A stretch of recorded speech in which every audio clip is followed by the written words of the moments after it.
একদিন সব হারিয়ে গেছো তুমি। বন্ধু নেই, টাকা নেই, চাকরি নেই, কেউ পাশে নেই। মন ভেঙে গেছে, স্বপ্ন ভেঙে গেছে, জীবন যেন একেবারে থেমে গেছে। ঠিক সেই সময় একটি মানুষ, একটি আশ্রয়, যার কথা মনে পড়ে, যার কাছে গেলে মনে হয় সব কিছু আবার ঠিক হয়ে যাবে। সে মানুষটি কে জানো? সে মানুষটা তোমার বাবা। তুমি হয়তো কিছুই বলো না, শুধু গিয়ে তার পাশে চুপ করে বসো, আর তিনি হয়তো কিছু না বলেই মাথায় হাত বুলিয়ে দেন। ব্যাস, কেমন যেন হঠাৎ মনে হয়, না, আমি আবার শুরু করতে পারবো। আমার পাশে কেউ আছে, আমি একা নই।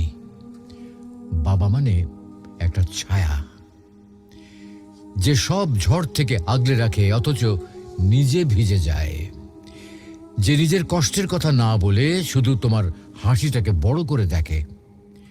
শৈশবে যখন পড়ে গিয়েছিলে, তিনি আগে তোমাকে তুলেছেন, তারপর দেখেছেন কোথায় তুমি ব্যথা পেয়েছ।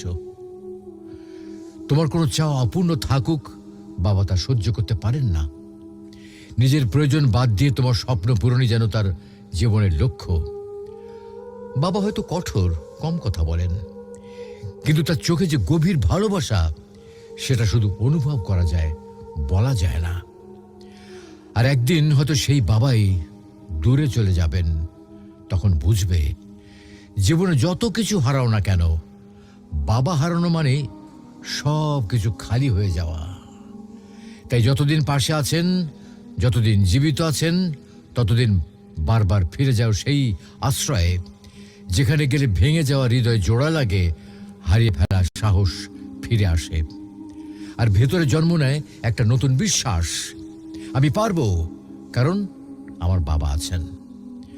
বাবারা হয়তো সুপার হিরোর মতো পোশাক পরেন না, কিন্তু তারাই আমাদের জীবনের আসল নায়ক।